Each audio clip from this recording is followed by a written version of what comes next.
o'clock hour, we will be live on the Impact Television Network, and we are live here in the House of Justice, 106 West 145th Street. Call somebody, tell them the action is on the air. I'd like all of you to get on your feet right now.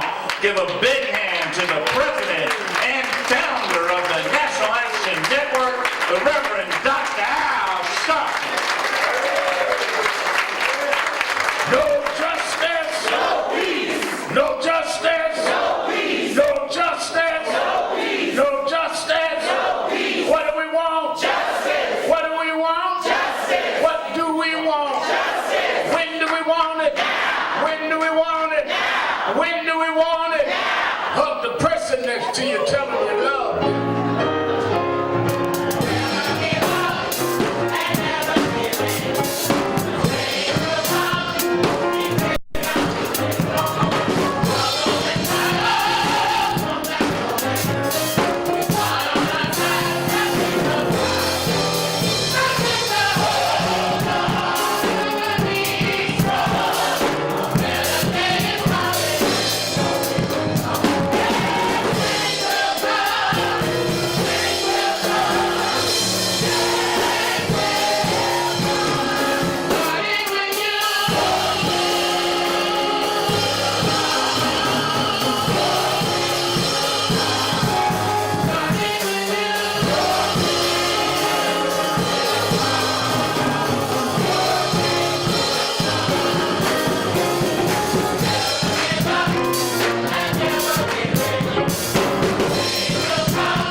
Saturday morning at the Saturday Action Rally. For you that are here at the House of Justice, 145th Street and Lenox Avenue in the Village of Harlem.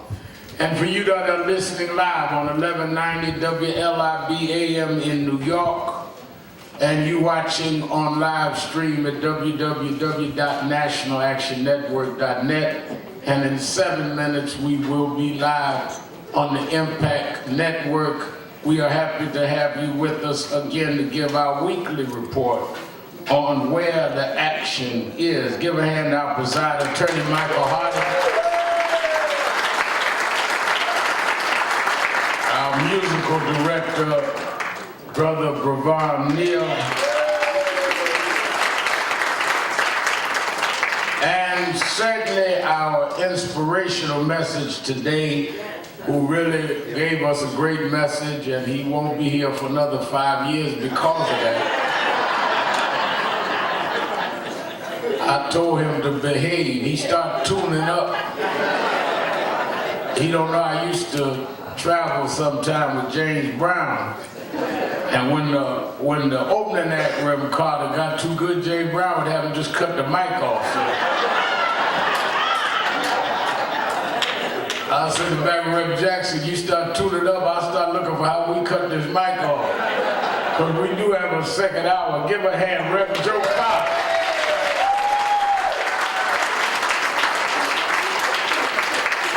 And our Northeast Regional Director and founder of NAN Tech, our 30,000 square feet technical center in Newark, as well as our mobile bus. In fact, he started the second NAN Tech bus this week, the Reverend Stephen Barton.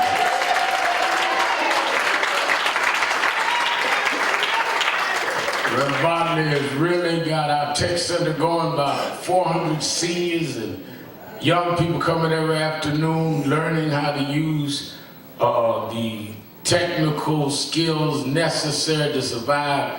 We met with the president of Panasonic. He said the greatest threat that he sees is not immigration to American workers, but is the question of technology and automation. Automation, not immigration. If we don't prepare our young people for this new technological age that we're going through, that's why people think all we do is protest, and we do that. But we also building a proactive technical kind of campaign that is necessary. And Reverend Bartley has pioneered that and done it well. Let me thank and congratulate our New York City director, stand up brother, Derek Perkison.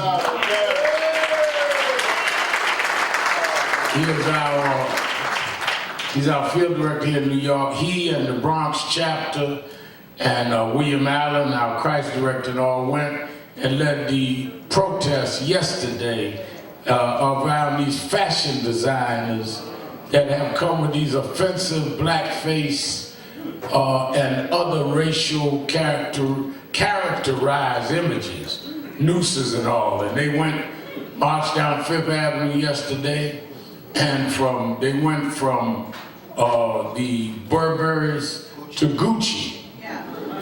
And we saw it all on the news, the National Action Network. Some of our council people joined. I want to congratulate them. Imagery is important. What you see, you will become accustomed to, and it will normalize you. And if you normalize racial insults, it will lower your self-esteem. New York is the fashion capital of the world. We cannot allow us to be violated and not address that.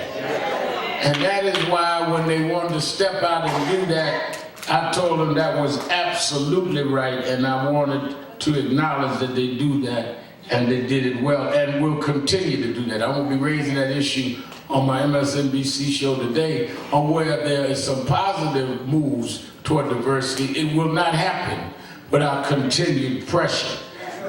Let me, by way of announcements, at 12 noon today, right after the rally, will be the public advocates debate right here at the House of Justice. This will be the last debate before the election. There's a special election for public advocates in New York on Tuesday. Y'all have to vote Tuesday. The candidates will be at 12 noon, meaning as soon as we break, you got about 40 minutes to get your sandwich or a sandwich, whichever one you eat. Some of y'all eat sandwiches, some of y'all eat sandwiches. Whatever you eat, or as my mom said, or whatsoever you eat. We're gonna start at 12 noon with the debate, and I want everybody back here for that. And of course, let me wish a happy birthday to Julia Nunez, our controller, and to one of my transportation assistants, Brother Ballard, got another year. He thought I didn't know. And I don't want him mad at me and be running me through the red light. We have an accident, so happy birthday, Brother Ballard. I also want to thank God for our Senator Brian Benjamin. Give Senator Benjamin. Senator Benjamin is having his inauguration tomorrow, and he grew up in this National Action Network family. He, and as well as William Allen, as well as Congressman Hakeem Jeffries, and grew up right here. And I marvel at how folk grow up and grow into something.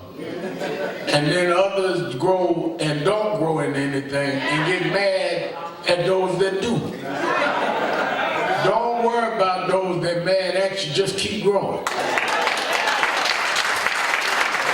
If folk are not talking about you, Senator Benjamin, you're not doing anything. And you know where home is. We're with you, and what you're doing is important. Give a hand. State Senator Brian Benjamin. We are live now on the Impact Network all over the world. Give a great hand to our Impact family.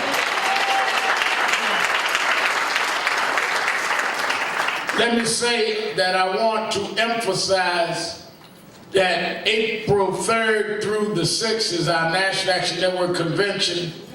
At the convention, we will have some of our top faith leaders, our top civil rights leaders, our thinkers, activists, Van Jones, and others already confirmed. Our presidential candidates, Kamala Harris from California, Liz Warren, Bernie Sanders, all confirmed, Amy Klobuchar, all of them confirmed, and it is free April 3rd through the 6th. If you can't come all 3 days, come a half a day, 1 day, but you need to pre-register so we can accommodate the ballroom space for you to be there. So you can pre-register right now by going online to www.nationalactionnetwork.net, www.nationalactionnetwork.net, or you can call the toll-free number. People are sitting by the phone right now at 1-877-626-4651, 1-877-626-4651. We are looking for our biggest convention. Let me tell you, we are in a real trying and challenging season. When we look this week, 1 minute is Jesse Smollett perpetrating a hoax or not. Before you can deal with that, then you get the owner of the New England Patriots arrested for solicitation of prostitute. Before I could read that story, R. Kelly hit with 10 charges. And if you are not careful, the issues that we need to focus on in terms of systemic change will get lost in the gossip of the day.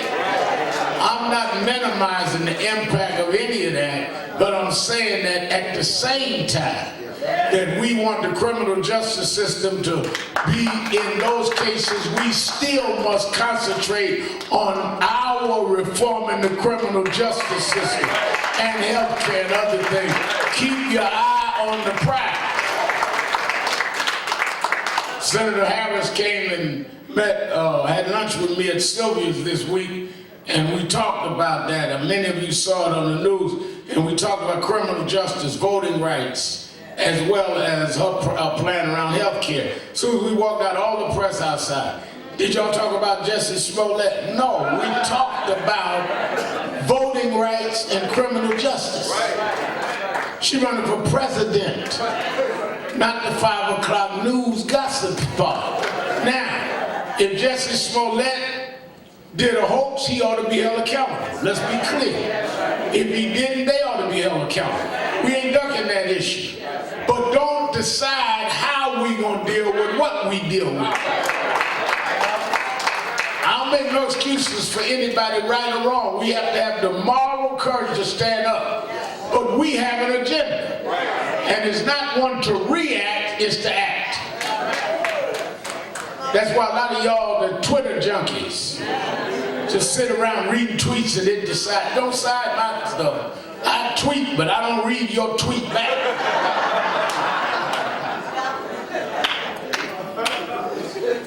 So I want all of us at our convention so we focus on what is going on and what is important. Let me say this, and I'm going to go to our theme of the day. I definitely want to raise that it is very who she was able to know and ask him to help guide me, and not only me, but the generation. He was 12 years younger than Dr. King. He was the youngest man on Dr. King's national staff. And we were all 13, 14 years younger than him, the next wave. but did not know. It doesn't matter if you're a wave if you ain't in the ocean. You just on the beach flapping your hand. And this man took the lead. Yes, he did. Yes. Not by stardom, but by work. 18-hour days, constant death threats. And he carved out the continuation of his assignment. In Martin Luther King's last speech, he talked about Operation Breadbasket and the economic fights, and had Reverend Jackson, who was seated behind him, talk about how they were targeting certain companies. We will boycott A&P as an extension of the A&P boycott in Chicago. I have posters in here that we're gonna hang up when we make the museum here. Where first time I went to jail, I was 15, sitting in at Lexington Avenue on his boycott of A&P. This was Dr. King's assignment to him.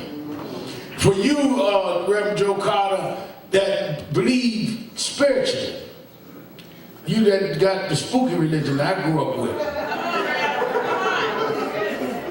It was no accident to us that Dr. King was talking to this man when he was killed.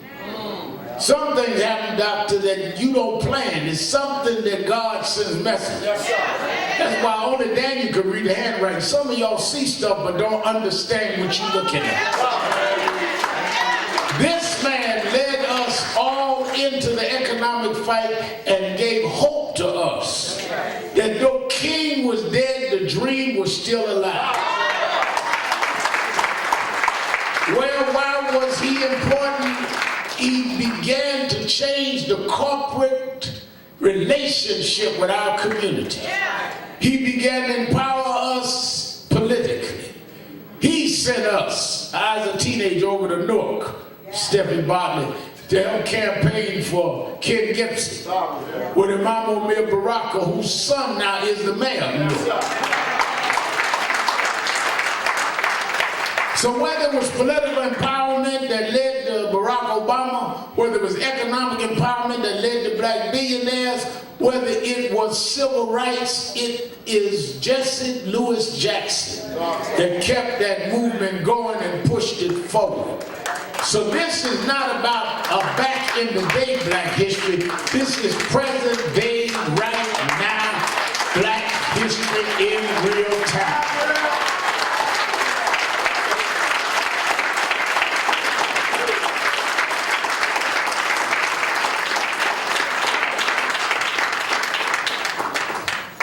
It is our honor today that he is with us, what he's done for us.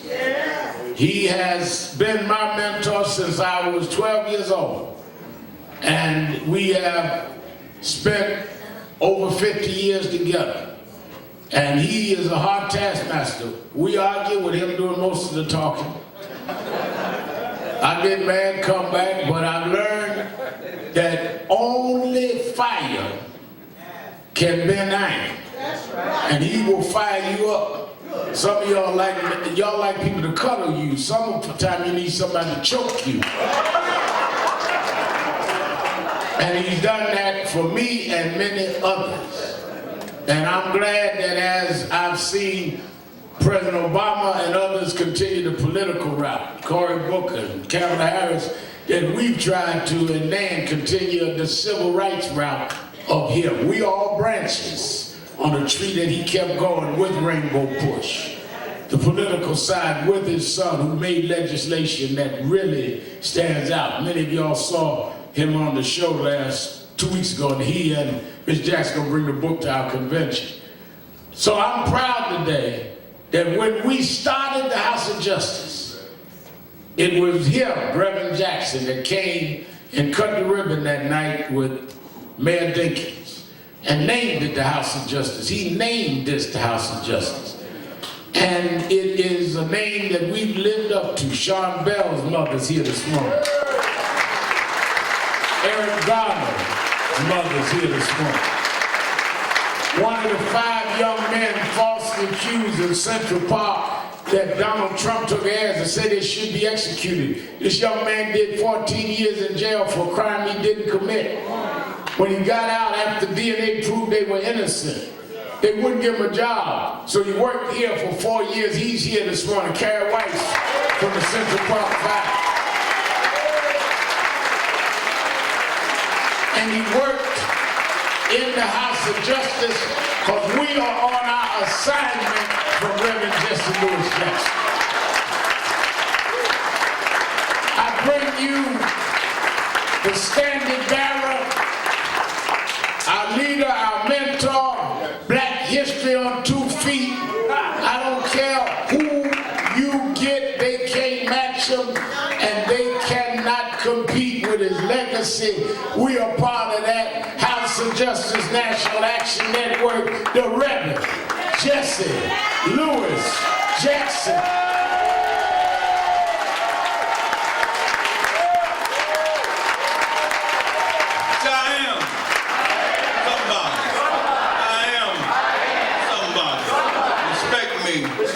Protect me, never neglect me. I am God's child. My mind is a pearl. I can learn anything in the world if my mind can conceive it and my heart can believe it. I know I can achieve it. I am somebody. Down with dope, up with hope. Down with dope, up with hope. No justice, no peace. No justice, no peace. Keep hope alive. Never surrender. Keep hope alive. Never surrender. Keep hope alive. Forward by hope, not backwards by fear. Keep hope alive. Keep hope alive. Reverend Al Sharpton, not the one that make you scream.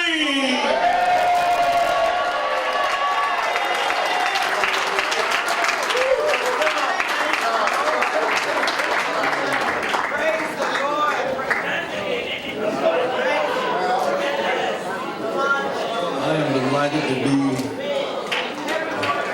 home today at the House of Justice, be with my friend and son in ministry, Reverend Al Sharpton. God has blessed Al in an abundant way. He has made himself available for service. The other night at our Rainbow Push Wall Street project, Layla Hathaway sang. She sang so beautifully, plays the piano and plays instruments. She sang like her daddy. Well, if you have genes and don't develop them, they lie dormant. She also had to go to Berkeley School of Music. So if you have opportunity and blow it, will never cultivate. Al Sharpton has done a lot to little. There's none other like him. And said, well, he didn't be proud. Al has many scars in his body. See, but from your scars, say from your scars, come your stars. No scars, no stars, no cross, no crown. Because I believe that God is too merciful to send anybody to hell. I think that everybody's going to heaven. Whatever they did, they're going to heaven. But some won't volunteer to leave because they're going to get to heaven. And Mary and Joseph be sitting around crying about they lost their son. And others be trying to put John's head back on. All the angels will be busy working on folks who suffer. They just feel lonesome and just go to hell on their own. Y'all got that right? And some people will leave heaven and just go to hell because they're lonesome. Anybody giving them no attention.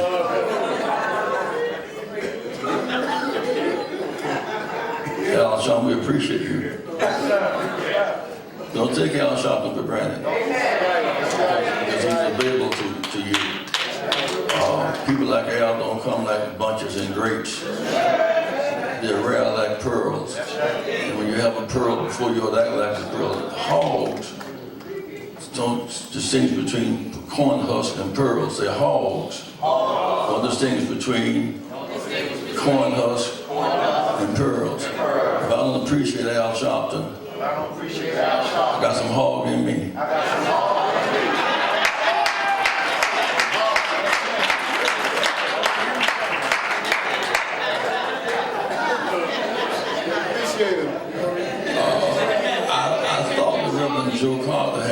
good church in Newark. We were with him, among other things, when Whitney Houston died. But there, I see he's candidating for a church in Harlem. I really meant that spinning and tuning up, went on the aisle. We were looking for the plug to pull on him. He right there on his ear, spinning in the middle of the floor. Joe Carter, we thank you for your man. Give a big hand to Reverend Joe Carter. Big hand for Reverend Joe Carter. And all the ministers who are gathered here today, ordinarily I would be in Chicago preparing for our 10 o'clock broadcast today. But I wanted to be here with Reverend Al, with my son, my brother, my friend. And we'll go over to Newark later today to be with Reverend Jefferson in Metropolitan. I want to read just 3 verses of scripture for you. I don't do much preaching anymore because I'm old and got the Parkinson and different things like that. 13th chapter of Exodus.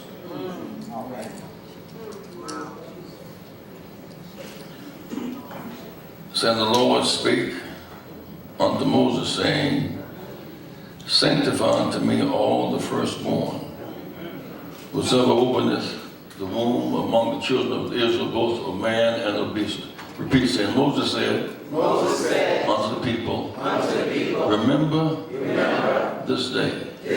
Remember this day in which he came out from Egypt, out of the house of bondage. But by strength of hand, the Lord brought you out of bondage. Now you're free.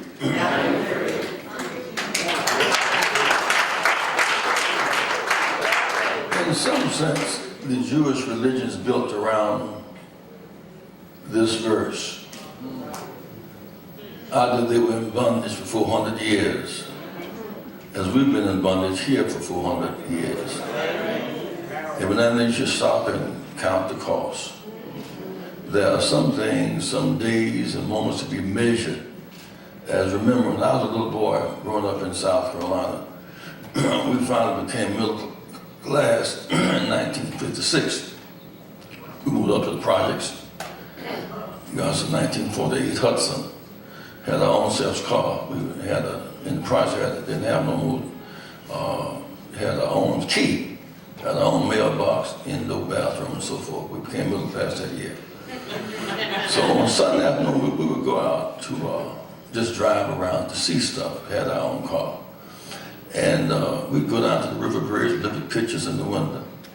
We couldn't go to the skating rink, couldn't go to the ballpark, couldn't stop at the parks. We just drive around. Just get $1 worth of gas, 5 gallons of spur gas. S&H green stamps, some of y'all know. Yeah, I know y'all live in North, but y'all know about S&H green stamps. And one Sunday afternoon, Grandma said, y'all been going to the places y'all know, so I want y'all to follow me today over to the old home ground. So she said, go over toward Easley, over toward Pickens, where Clinton is, by the way, where Willie Earl was lynched. I want you to go over that way and go down the highway. And she was giving directions, and the artist would go beyond around that bend, over that hill, over that hump. So we got there. She said, turn right here. Now, Grandma could neither read, nor write, nor see well. So when you get to this corner, turn right. That's where the store, but they would come up to that store. They would bargain, and the sharecropper would work every year, but never have enough money to pay off the bills. So we went on down to about 3 miles. There were no signs. She said, stop right along here. My brother got the car. I said, what you mean? She said, well, I think I got it. Got what? Well, kick that grass out around that rock, if that's the rock. And it was a rock there. And we kept pulling the grass up. She said, now, don't go down that way, because it's kind of marshy. That's where the snakes are. Don't go up that way, because that's where the old church was that burned down. And behind that's where Grandma and them who were slaves, that's where they're buried at. She could not read. She could not write. She could not see well, but once she got to the landmark, everything else made sense. That's why Proverbs says, remove not the ancient landmarks. Our mothers and fathers have said. You may be able to read, but if you don't know landmark, you get eyes but you can't see. Landmark is a frame of reference. 400 years later, it's time to do some assessing where we came from. While Alabama, Georgia, and South Carolina, Mississippi take the hits, the real trade market for commerce and cotton was New York, the port of New York. As a matter of fact, Joe, the first state to end slavery was Vermont. It was all the way up the coast. It was all the way up the coast. The big shipbuilders became enriched off of our enslavement. Say our people are not slaves. They are ancestors. They may be slaves. The present. They're our ancestors. They're our foreparents. We have a subjective relationship to them. We have a lineage, kinship to them. We're ours. They're ours. We must ever honor their legacy and their sacrifice. We are theirs. We belong to them. The money is made off of the commodity in the commodity exchange. And they would import Africans and they export cotton and tobacco. And they built the whole economic system around Wall Street. Africans, because they feared the Indians would attack the Dutch, built a wall on Wall Street. That's why they named it Wall Street. The Africans, with logs and trees, built a wall around Wall Street, keep the Indians from attacking the Dutch. So Wall Street is named after us.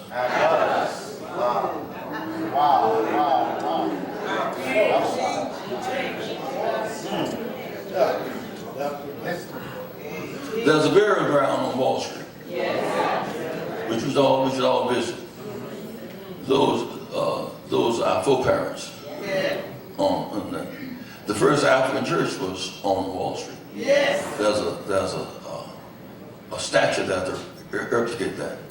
At some point, they moved us to the other end of Manhattan, which is Harlem. We were built up here. We were the renting district. We were the slave quarters for the Wall Street. A New York City councilman put forth legislation to solidify slave trade in New York.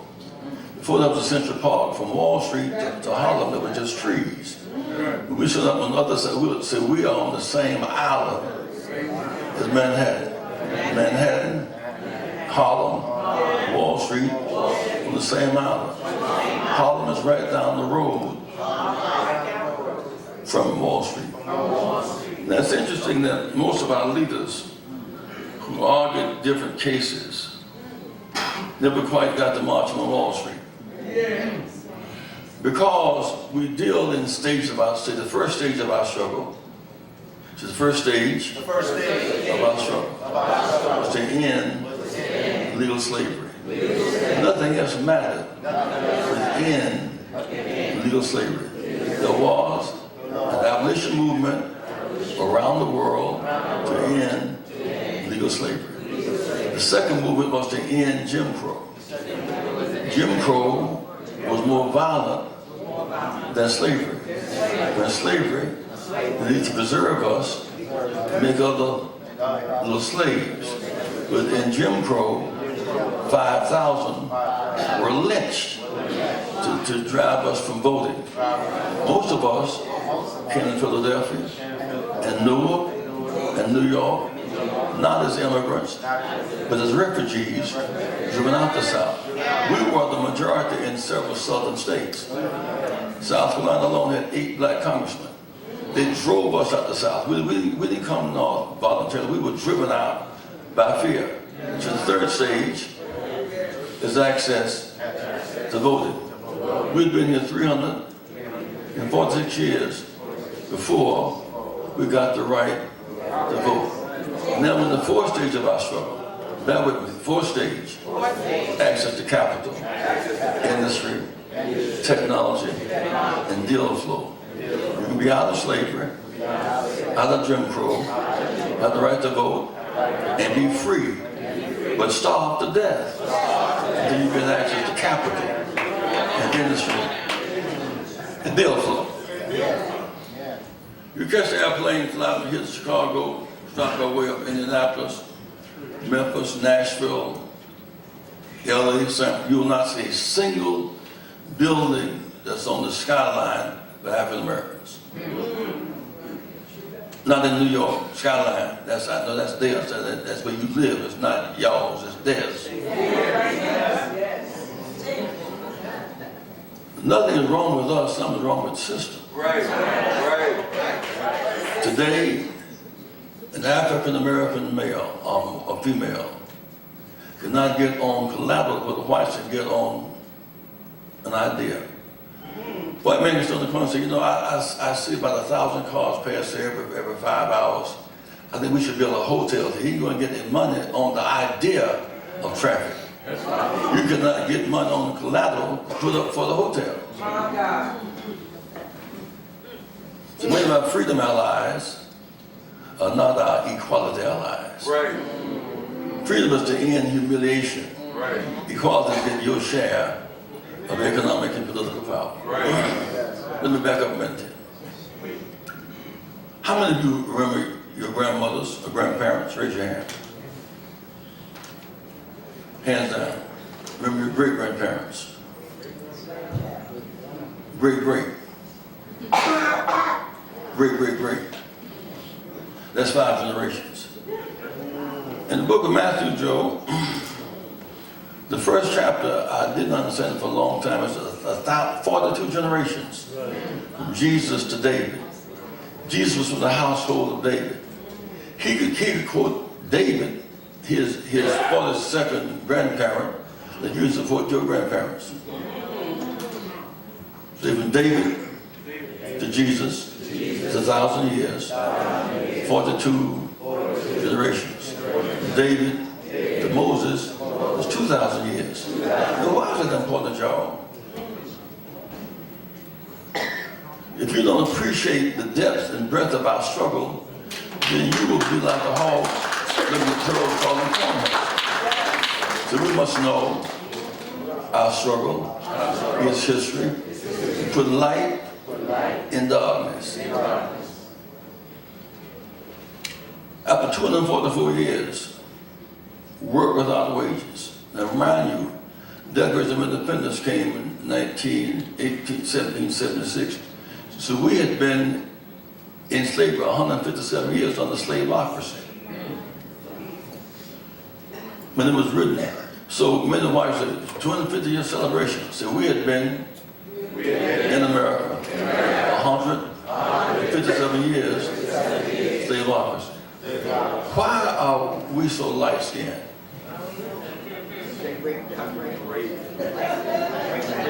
Because of rape. Why are we so light-skinned? Our women were used as comfort zones. They experienced their sex on our for mothers. So we look like our foreparents. It's not so bad that they hatched us. It's bad when we believe in the system that they own. And so it is 100. Now, so 1789, 169 years, the Constitution. For 156 years, we have been slaveocracy. We were the foundation for the cotton and the tobacco and the farming, the agriculture. So, well, what shall we do? Well, how shall we count them? So every person who's enslaved is counted in some recorder of deeds in some southern city today. So everybody who came was counted.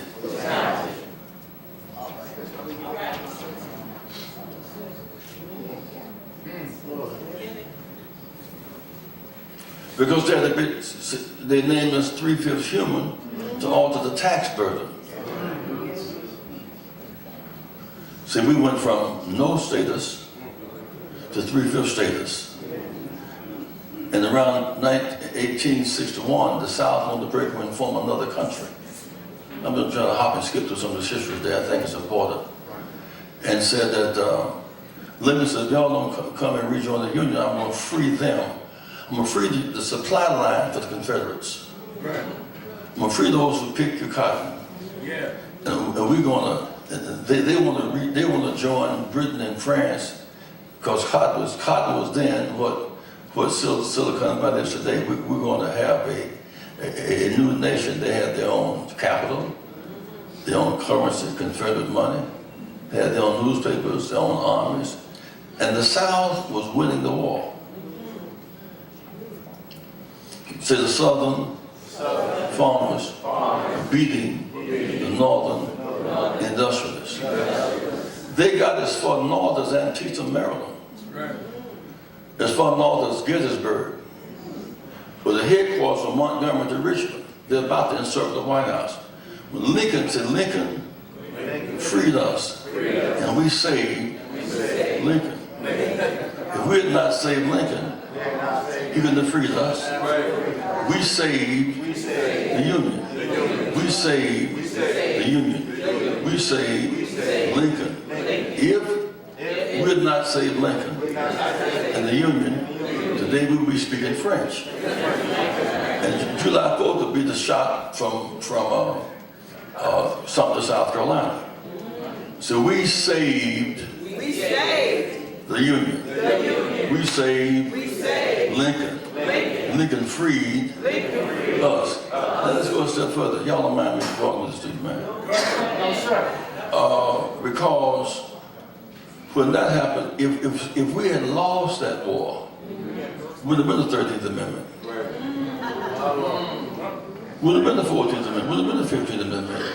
If we lost that war, and the Confederates had moved and taken over Washington, they would have enslaved us as long as they could have kept us bonded.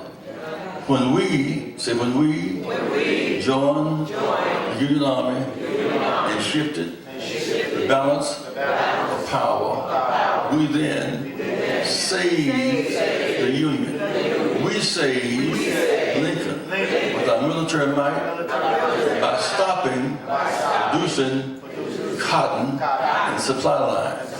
When we spoke up, we saved America. America freed us, but then betrayed us 12 years later. Part of the deal was that we would get Reconstruction, we'd get the right to vote, the right to own land, the right to marry for the first time. And then when Lincoln was assassinated, he was killed by design. And then Johnson took over. And then, so when they removed the troops, the former slave masters became Jim Crow masters.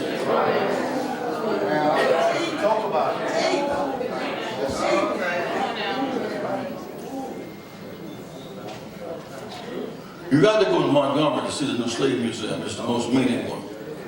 Say because 5,000 blacks were lynched, or burned out, or burned up in Jim Crow, protected by the federal government and the state government. Okay. Hard. Lincoln said, I'm going to free you January the 1st. We couldn't lobby. We couldn't march, we couldn't protest. Christmas Day meant nothing to us, we couldn't shop.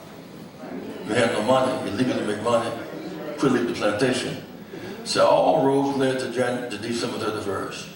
And guess what? And we watched, that's where watch night come from. It's not good guys go to church and other guys have parties. So December 31st, 1862, We watched all night, and prayed all night, and sang all night, leading to end 244 years of slavery.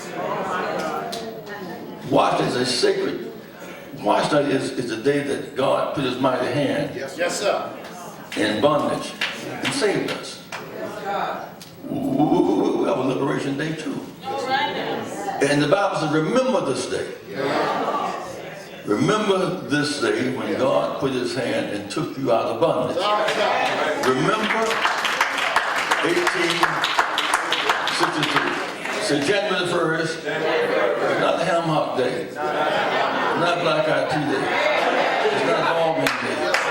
That's the day, the first day we were citizens of the country. The first day we had the right of equal protection on the law. The first day we were citizens, 1863. Remember the day. Lincoln was so happy that we won the war. There'd always been some kind of festival around Thanksgiving time. Lincoln declared by executive order in Gettysburg, still smelling the stench of soldiers who had been killed there, and Lincoln declared Thanksgiving to be a federal holiday. Yes. So Thanksgiving is a federal holiday. It was Lincoln by executive order, not by legislation, by executive order, dedicated Thanksgiving to saving the Union and ending slavery. So Thanksgiving revolves around history too. Just as Al and others of us went to jail marching to free Mandela, he was over in South Africa. When we were in slavery, people in France and Britain were marching in slavery in America. And so as a gift, watch this now, as a gift to us, the ending slavery, saving the Union. As a gift to us, stopping the South from secession, segregation, and sedition. As a gift to us, they gave us the Statue of Liberty.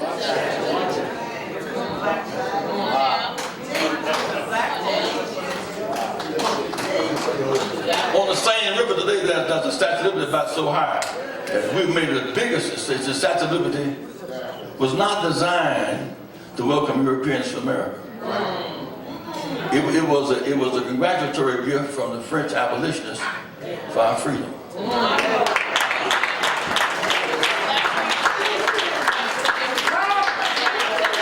I'm trying to do this with the narrative. We said Lincoln saved us. We freed Lincoln. Our freedom drove Thanksgiving Day. Our freedom drove the Statue of Liberty. Our work for 244 years without wages is the foundation of the American economy. Why does the reparation make sense? People who are oppressed deserve repair for damage done. Right. You say, so back then, you know, she said Jesus can remember 1,000 years, quote Moses 3,000 years, his first sermon came from Isaiah 700 years. He didn't even have a Google.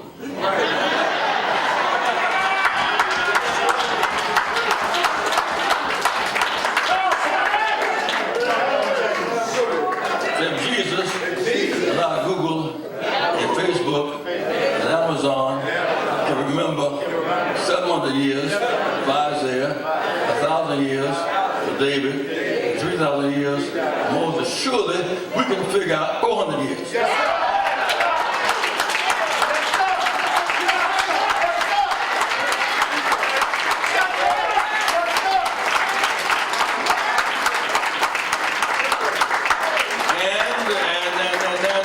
So we got free, but never got equal.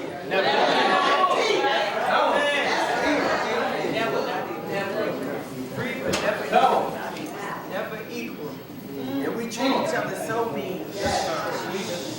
24 years of raped women and beaten men. When we got out of slavery, to be sincere, they should have said, well, for those who come, you can have some of the land. So, well, you get 4 acres of mule. Say, some of us did get. Some of us did get 4 acres of mule. Why did we leave it? We burned off of it. If you got 4 acres, you can't stay in the rural area without lights. You got 4 acres, you can't get seeds. You got 4 acres, you produce, they won't buy your product. The land is of no value. So while we had built the nation on free labor, whites were coming in from Europe getting 500 acres and some slaves to cultivate the land. So while we built the land and got no repair, whites were sent in Europe to people the country. And they people the country and further enslaved us. And then they were able to, by stigma, by race, complexion, isolate us. That's why communists from Russia or from Ukraine, white, blonde lady, got more options than a black woman from this country. Say white has been made a badge of honor, a blackness, a badge of shame. It's not bad that they made black a badge of shame. What's real bad is we believed it.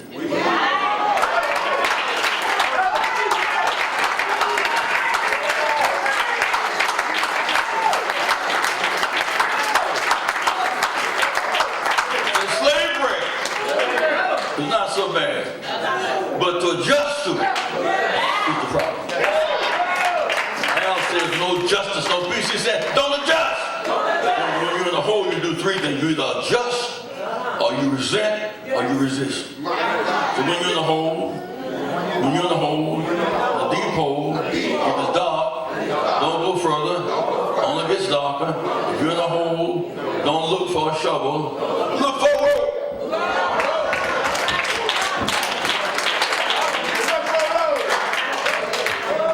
Don't believe the first light you hear talking. That light may be a train coming this way. It may not be sunlight. So the first voice may not be sunlight. It may be a train coming this way.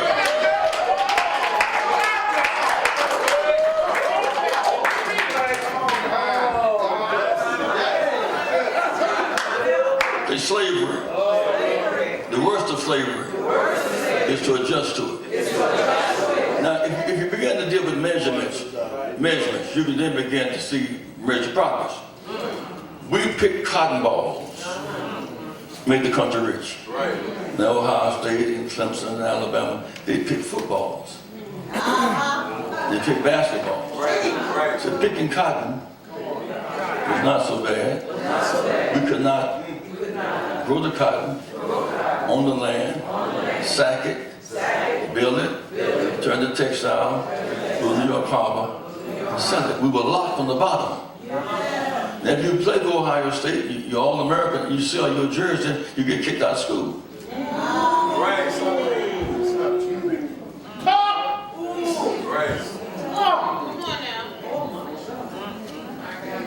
See, we fill up all the football stadium and don't own one. 32 teams, we own none. Free but not equal. So in the Jim Crow, we became freer. Right, the vote became freer, but not equal. And I know y'all tired of them on the chuck 1 minute. No. Teach. Don't stop now.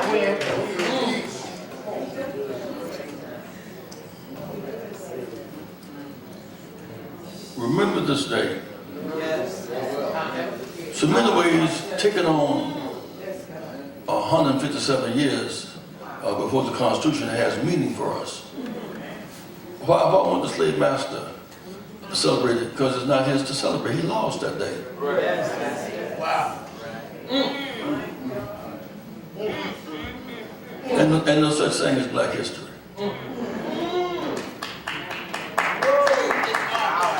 It's American history.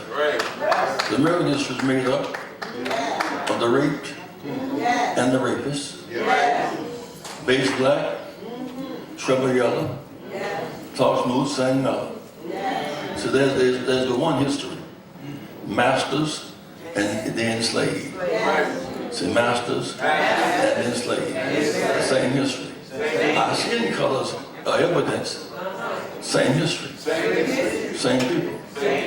We built the country on labor and our wages and ideas.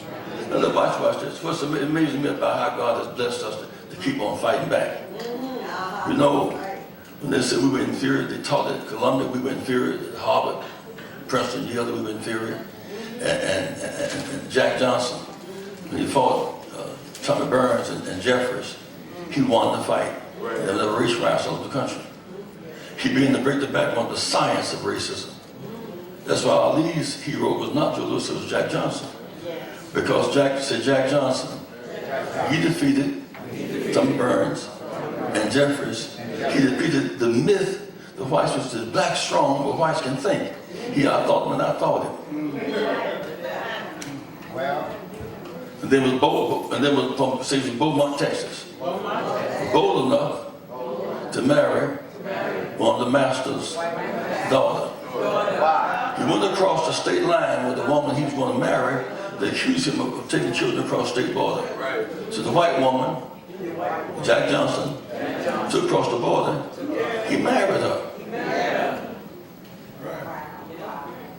He wasn't like the owners of the Patriots. He married her.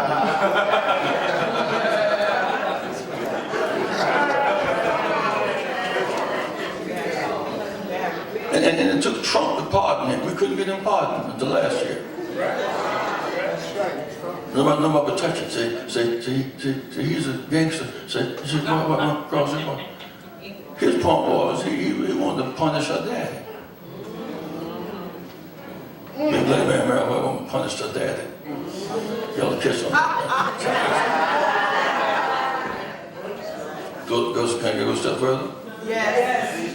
When Max Mellon was the king of world boxing and thought like he would be Aryan supremacy, he said, I'll bring my David out there sugar like that. If anybody in the world can beat Max Mellon, bring him out.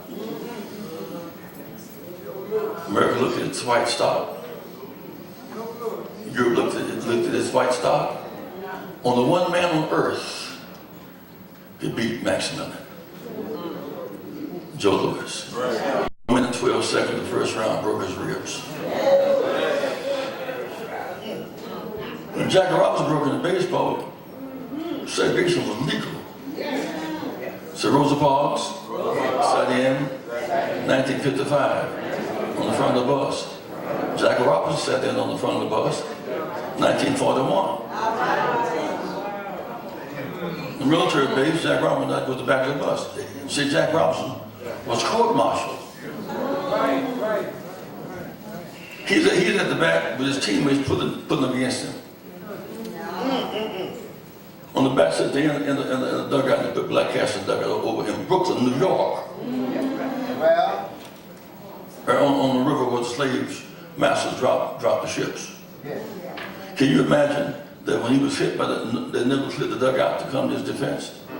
He was spiked, no one ever came. On the P.B. Reed said in Louisville, this is my guy. All right. He hit home runs in Brooklyn, they booed him.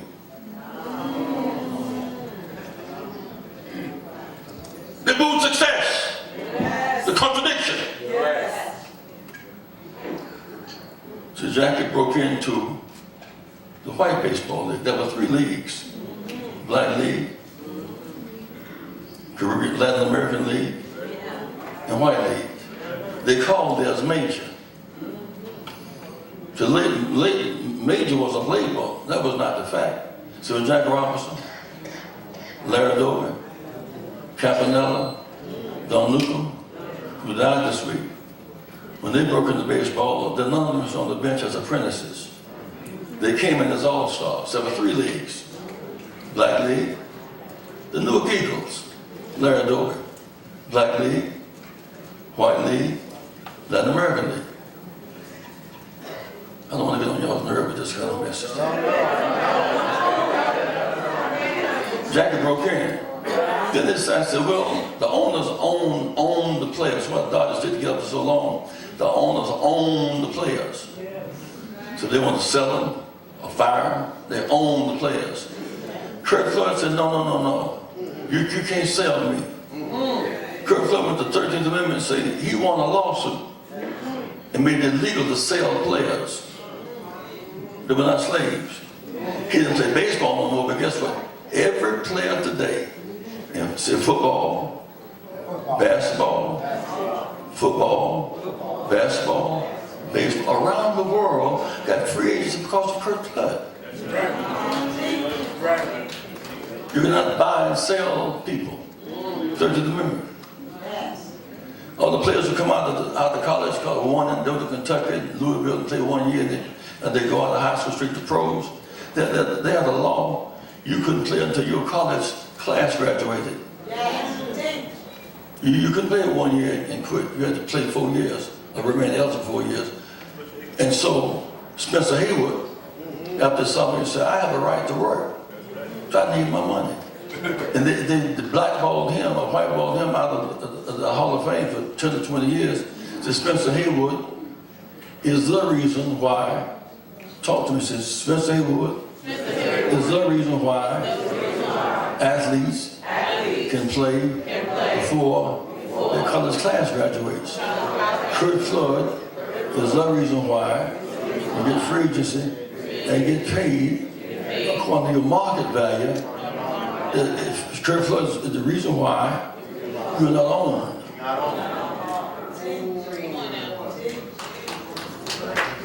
400 years later. The good news is it's been a tough struggle. Change has come so fast the last 50 years, I'm not sure that we even have caught up with the time. We got the right to vote in 1965, said blacks couldn't vote. White women couldn't serve on juries in the South. 18-year-olds who were serving in Vietnam could not vote. Talk to me somebody now. You couldn't speak bilingually. So it says 65 Voting Rights Act freed white women in the South, freed Latinos, freed, they say today, you get voting in Spanish because we're selling.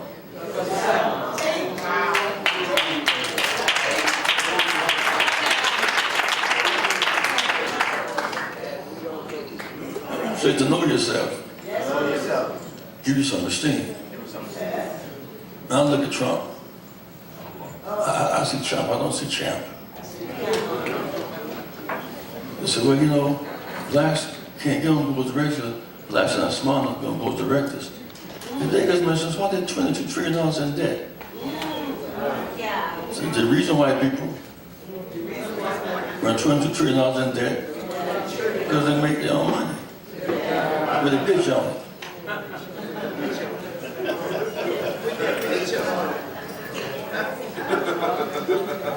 Lastly, this week at our Wall Street project repeats there are 4 movements in the symphony.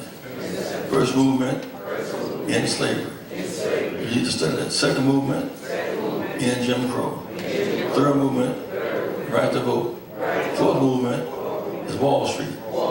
Capital, industry, technology, and deal flow.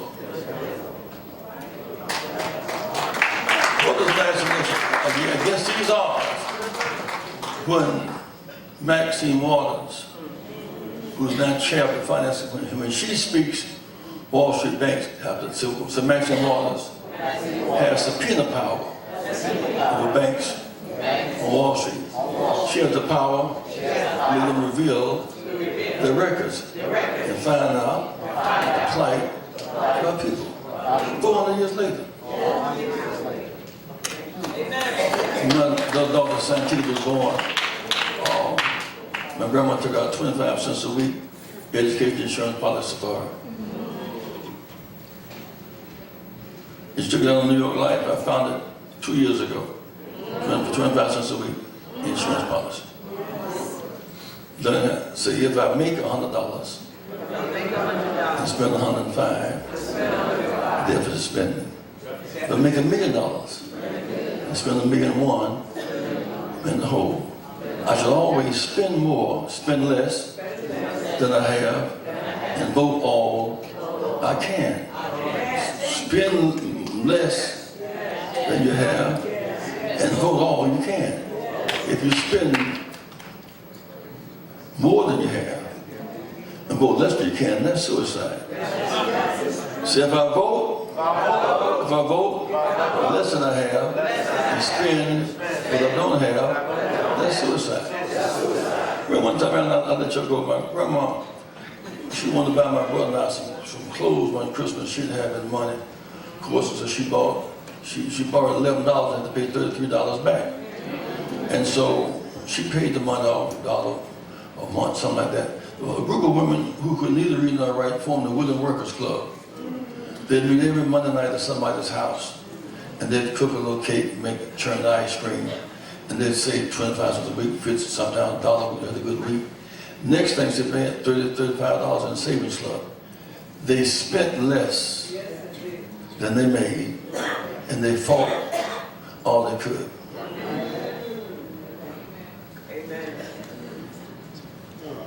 That generation now that's been to Harvard, Yale.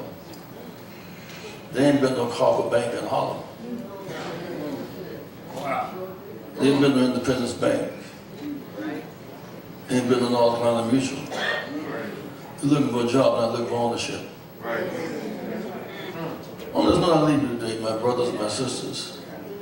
Today, there are 55 blacks in the Congress, 30 Latinos, and 20 Asians, 100 women. So from the bottom of the ship to championship, look at us now. Denying us citizenship, look at us now. The balcony in Memphis, the balcony at the White House. 40 years in the wilderness. Look at us now. We came from being called nigger, and slave, to Barack Hussein Obama. So look at us now. Our God is a mighty God. When God speaks, everybody has to listen. Lord is my light and my salvation. Who shall I fear? Lord is the strength of my life. It gets dark sometimes, but the morning comes. The morning comes. It says morning time. It's morning time. Because weeping may endure for a night. To hold on, hold out, don't give up. Say joy comes in the morning. When Benita Johnson speaks, Silicon Valley has to listen. Maxine Waters speaks, all churches listen. We vote together, good things come our way. I am God's child. I am God's child. I matter. I matter. I am God's child. It gets rough sometimes. Sometimes, like Job said, my worst fears upon me.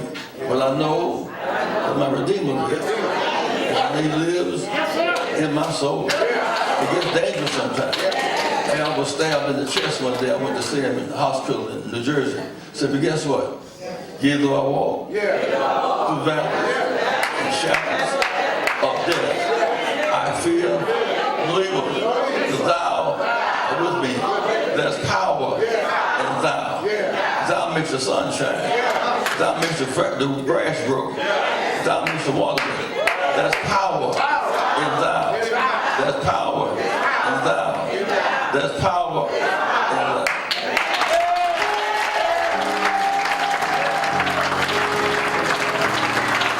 Everybody sing. Everybody now. Everybody sing.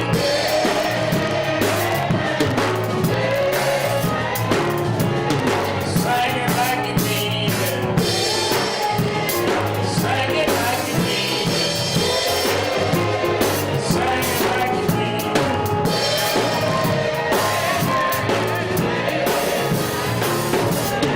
One more time, Lord. One more time, Lord. Everybody sing.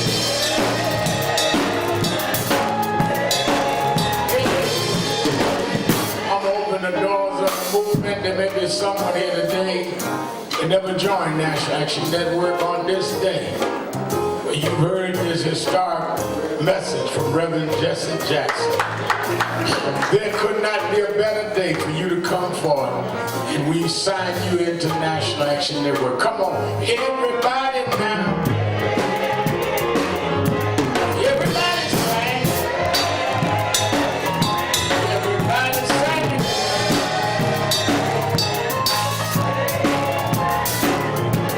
Sing for Reverend Jackson.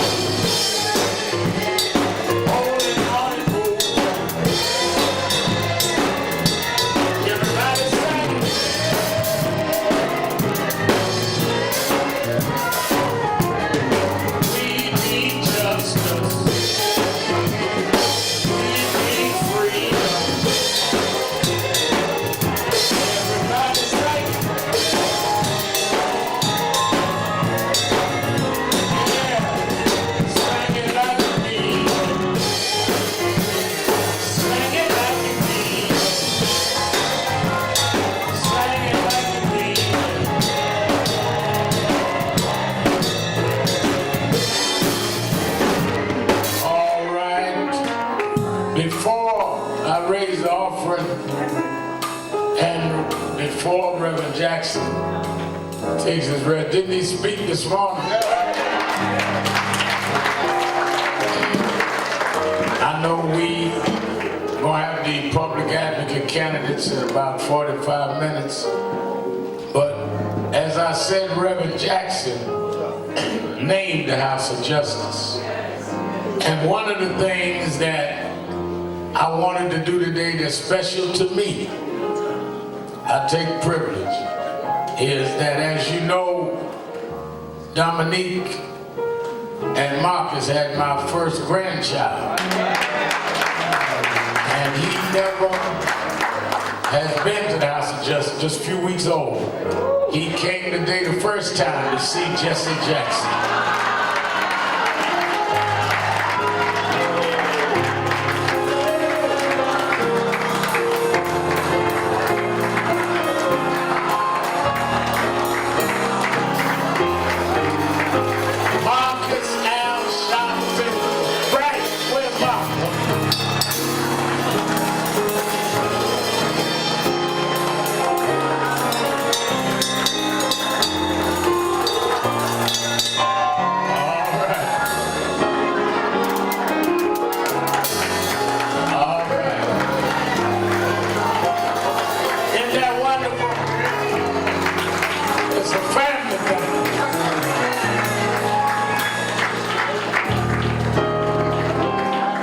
Y'all better get that baby to Kathy. Y'all know he want his grandma. All right, let us raise our offering. Let's raise our offering.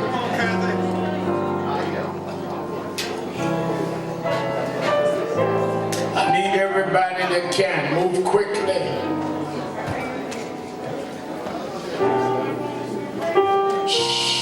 Gotta do this quick. I want to get out the way of the debate. I gotta get Reverend Jackson downtown. I need about 10 people that can raise.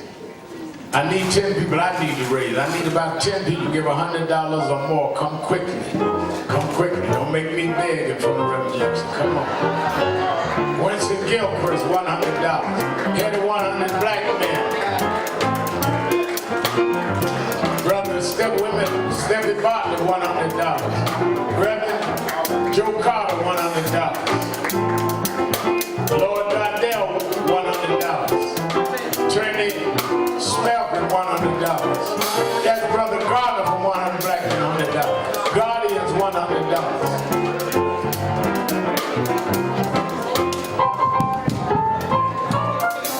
Danny, new member, $100.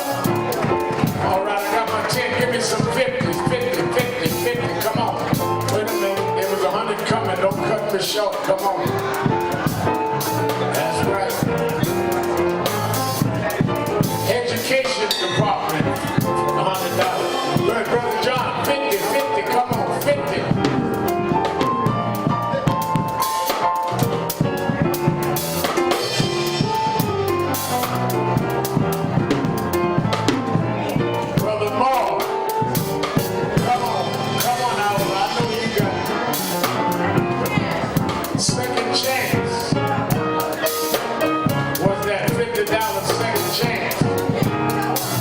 right, you got on $500 glasses, but you gave me 50.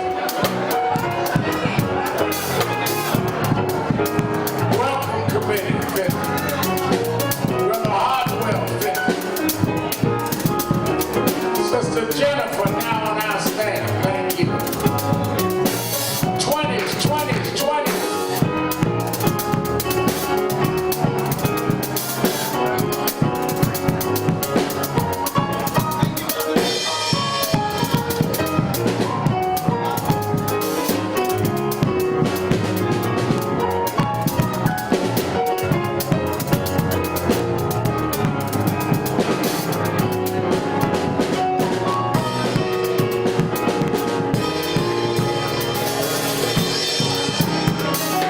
Everybody, whatever you have, everybody.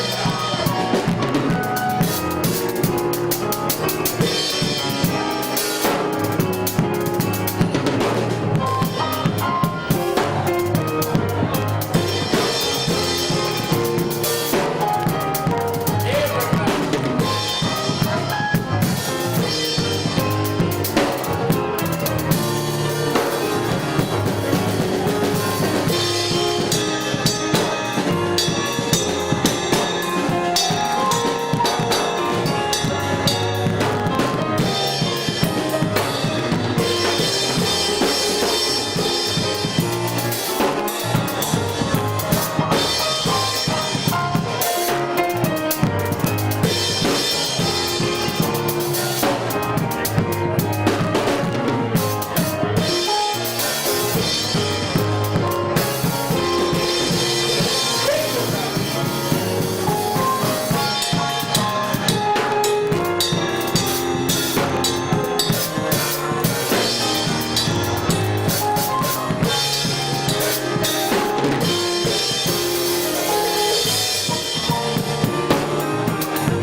Yeah.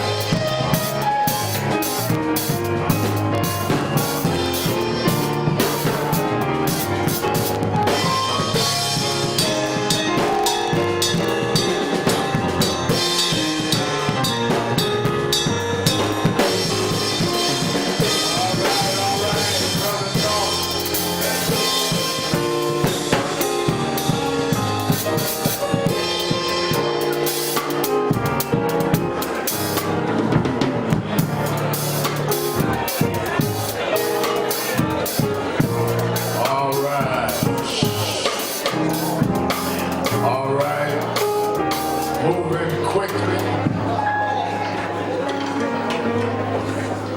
Derek Perkinson and them will take over at 12. Shh.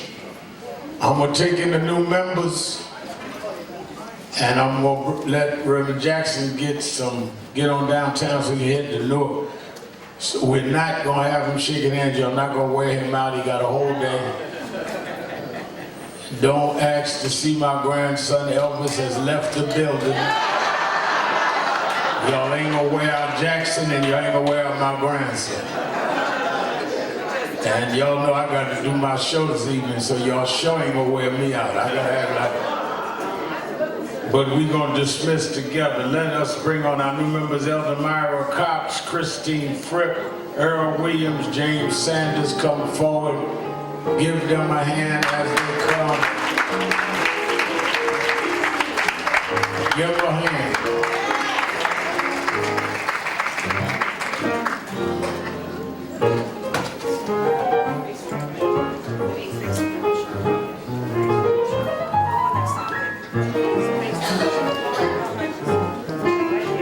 We are grateful and thankful that you chose to come forth today and become members of National Action Network. His brother Derek Perkinson, as well as who is our field director here in the city, head of our chapter here, his brother Griffith, and Brother Ponder, we give you new membership orientation. Goldie standing there, and we are prepared to go to work. We need you, we want you, wherever committee, you have 23 auxiliaries and committees, wherever you serve best is where we want you. Turn and face the audience and welcome them to the National Action Network. Give a big hand. Give a big hand. All right. I want everybody to be ready at exactly noon. We're going to start this public advocate debate special election here on Tuesday. Let us all stand. Oh, man. Stand praise. How sweet the sound.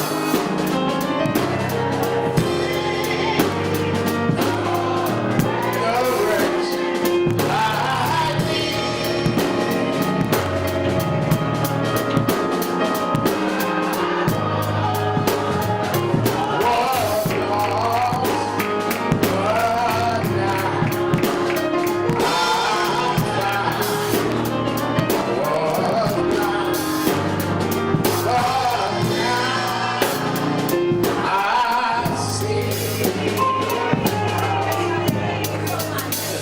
Take the hand of the person next to you. Repeat after me. We're an African people. Robbed of our name, our culture, our family, our self-respect. But we shall rise, never to fall again. Up, you mighty race. We can accomplish what we will. No justice, no peace, no justice, no peace, no justice, no peace. Shake hands with the one you're holding.